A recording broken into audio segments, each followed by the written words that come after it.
Hello people, my name is Aris Daniel. Welcome to this YouTube channel. Kindly click on the red button and subscribe to this YouTube channel.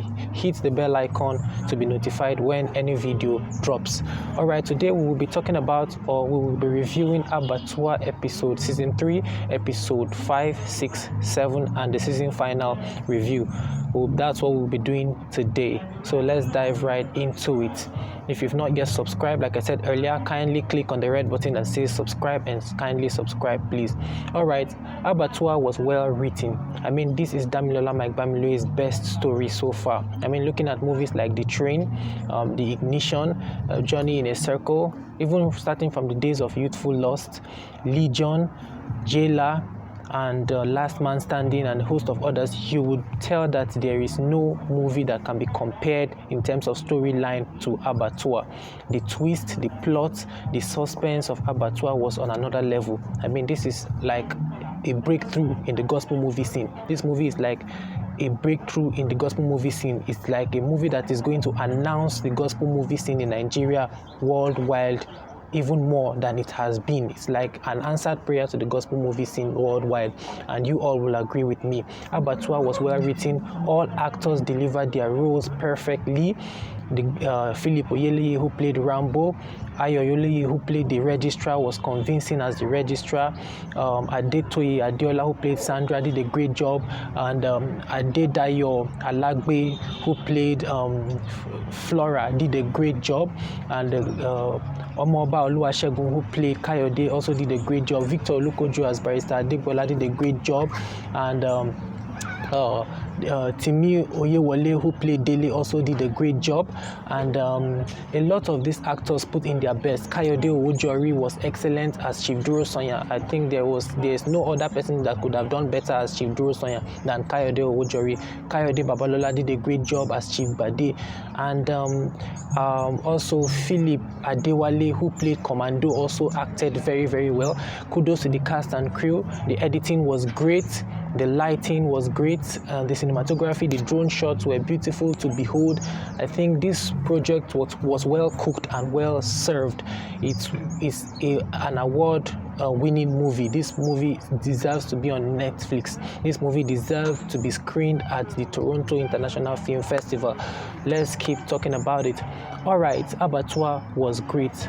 Howbeit, it wasn't perfect. I just felt there were little flaws here and there in the storyline and in some parts or areas of the film, which I'll be mentioning and revealing to you all. If you've not yet subscribed to this channel, kindly click on the red button that says subscribe and kindly subscribe to this YouTube channel. Please help us grow this channel. We're trying to get up to 1,000 at least, so help us achieve that. We can achieve that with your help. Alright, the things that didn't really sit quite well with me about Abattoir episode 5, 6, 7 and the season final was the fact that Kayode had not been arrested, even despite the fact that he came out on national TV and declared that he was a kidnapper, he was a cultist, and high-profile men usually come to them. Meanwhile, some students are still kidnapped. I mean, the police would have arrested him already. Coming out on national TV, even if it's a confession, you are confessing that you were a kidnapper before.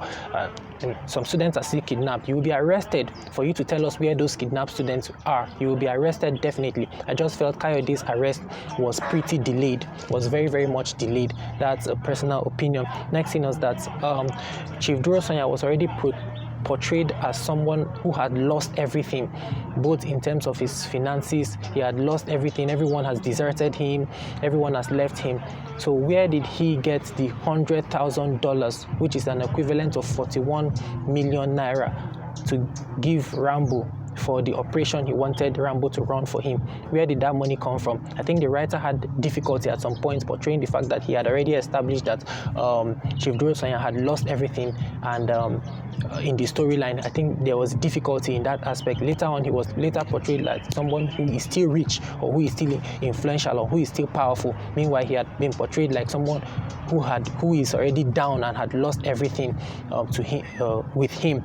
Next thing was that Martins left the police station looking too all chill and cool. I think his suit was not rumpled, his shirt was not rumpled, his beard, his hair was well combed, even his face wasn't sweating, wasn't looking like somebody who just left a prison cell. I mean, we all know how Nigerian cells are. If you go into a Nigerian cell, by the time you are being bailed or you're coming out, you will not look the same way you went in, or you will not look as good as that. I just felt Martins looked too good for someone who was just released from police detention. Next thing was that, why did Officer Gabriel never look for Chief Duro Sanya as a prime suspect? Chief Duro Sanya is a prime suspect in this whole saga. Why was he never sought out for? Why wasn't he looked for? Why didn't Officer Gabriel or police search for him for questioning, or one or two questioning at that? Why was he never looked for?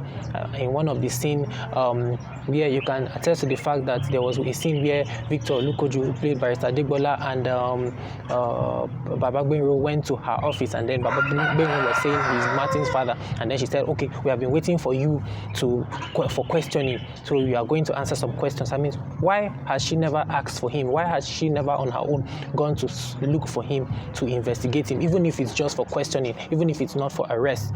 I think that was the flaw. Next thing was that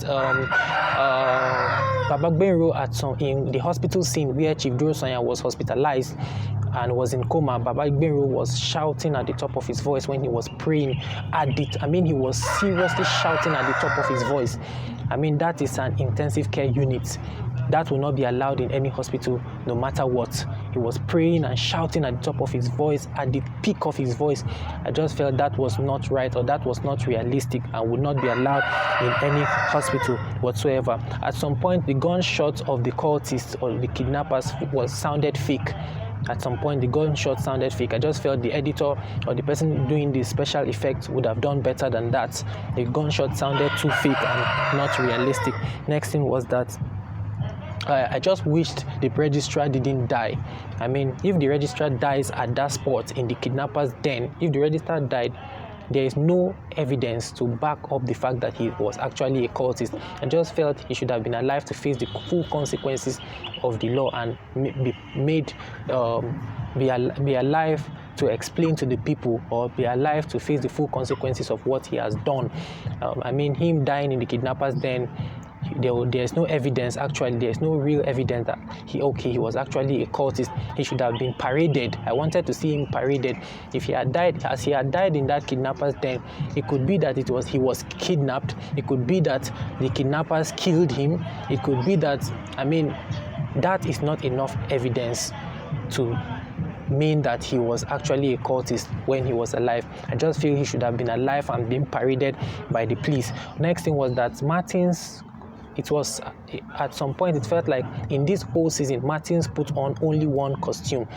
I mean, the ash suit he wore it felt like he wore that suit throughout this entire season. I just felt at some point costumes should have been changed to make the story more realistic and more better. It felt like the reason why they used that one costume was because the whole movie was shot and was rushed, so there was no time to actually get more costumes for Martin's character. The ash suit would have been changed. I'm talking about the ash blazers would have been changed.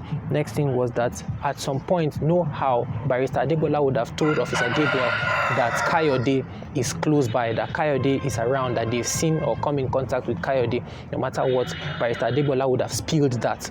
Let's not forget that this is Barrister Adegbola's only son. There is no way he's going to be able to conceal it. As in being a human being that he is, there is no way he's going to be able to conceal that. Even as after Kayode has turned himself out already and came to the house where he met him and Baba Gbenro, there is no way Barrister Adegbola would have been able to conceal that or hide that fact from Officer Gabriel. He would have told him that the Kayode guy is here, or the Kayode guy is around, and then Officer Gabriel would have known how to get him. All right, this is all I'm able to gather. Abattoir was great, and Abattoir was awesome.